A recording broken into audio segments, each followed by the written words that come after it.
हंसा। एक बार ढोलकपुर के राजा इंद्रवर्मा जंगल में शिकार खेलने गए। शिकार खेलते खेलते बहुत ही समय बीत गया और कुछ देर बाद उन्होंने एक सुअर को मारा और वह रास्ता भटक गए और वह थक कर फिर एक पेड़ के नीचे आराम करने लगे। और तभी कुछ देर बाद उन्हें एक ऋषि कन्या दिखाई दी। उसे देखकर वह मोहित हो गए। कुछ ऐसा कर कमाल के तेरा हो जाऊं।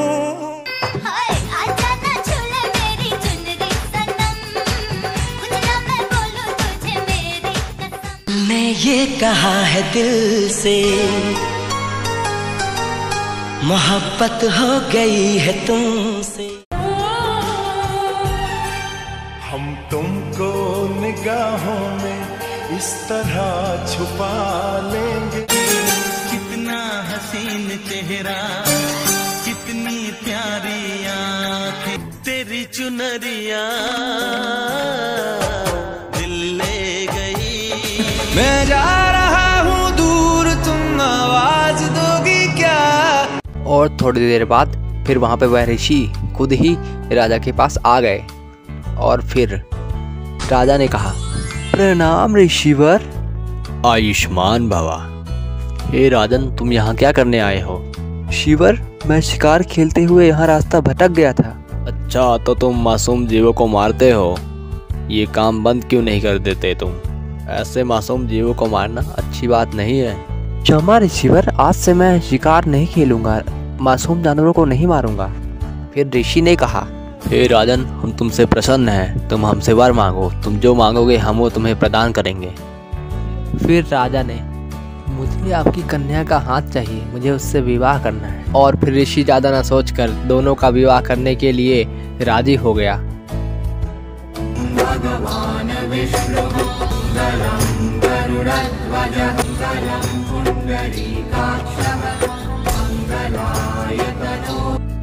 शादी होने के बाद दोनों खुशी से जाने लगे। तभी जंगल में जाते वक्त कुछ देर बाद एक खतरनाक सा राक्षस उन्हें रास्ते में मिला। अगर अपनी पत्नी को बचाना चाहता है तो 7 दिन के अंदर किसी ऐसे ब्राह्मण पुत्र का बलिदान कर जो अपनी इच्छा से खुद को दे, और उसे मारते वक्त उसके माता पिता उसके हाथ पैर पकड़े रहें, तभी कुछ हो सकता है। उसके बाद राजा और रानी दोनों महल की ओर निकल पड़े और फिर वहां पर जाकर उसके बाद फिर राजा ने जाकर अपने दीवान और अपने प्रमुख मंत्री से सारी बात बताई। फिर उनके मंत्री ने कहा, महाराज आप परेशान न होइए, हम जरूर कुछ उपाय करते हैं। फिर मंत्री ने एक बालक की सोने की मूर्ति बनवाई और गांव में रथ के ऊपर घूमकर यह बुलवा दिया कि जो कोई बालक अपने आप को बलिदान देगा और बलिदान देते समय उसके माता पिता उसके हाथ पैर पकड़े रहेंगे, उन्हें सोने की मूर्ति और 100 गांव मिलेंगे। यह खबर सुनकर एक ब्राह्मण बालक राजी हो गया और उसने अपने माता पिता से कहा, पिताश्री, माताजी, मेरे शरीर से राजा की भलाई हो जाएगी और आप लोगों की गरीबी मिट जाएगी, पुत्र तो बहुत सारे मिल जाएंगे। लेकिन उसके माता पिता नहीं माने और उन्होंने साफ मना कर दिया। लेकिन वह बालक भी बहुत हठी था। उसने हट कर कहा, माताश्री, पिताश्री, आपको मेरी कसम है। और उसने हट कर मनवा ही लिया। उसके बाद वह लोग राजा के पास गए और राजा उन्हें उस खतरनाक राक्षस के पास ले गया और वहाँ तक चलते चलते वो लोग चले गए। और जैसे ही उसके माता पिता ने उसे पकड़ा और राजा ने मारने के लिए तलवार उठाई, वैसे ही वह बालक जोर जोर से हंसने लगा। वह सुनकर वह राक्षस बोला, हे राजा, ये क्यों हंसा, हमें बताओ।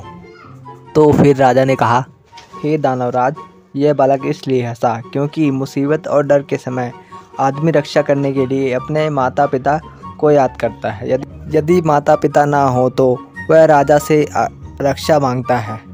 यहाँ तो ना ही माता पिता रक्षा कर रहे हैं और ना ही राजा, यहाँ तो रक्षक ही भक्षक बना हुआ है। यहाँ तो माता पिता उसके हाथ पैर पकड़े हुए हैं और राजा ने खुद तलवार उठा रखी है और यह बालक परोपकार के लिए अपना शरीर दान दे रहा है। सो इसी अचरज से वह हंसा। फिर राक्षस ने कहा, दानव खुशी है, फिर इतना करते हैं। वह अचानक गायब हो गया। फिर वह लोग महल में गए और राजा ने उन्हें 100 गांव और वह सोने की मूर्ति दे दी और उसके बाद सभी खुशी से अपना जीवन व्यतीत करने लगे।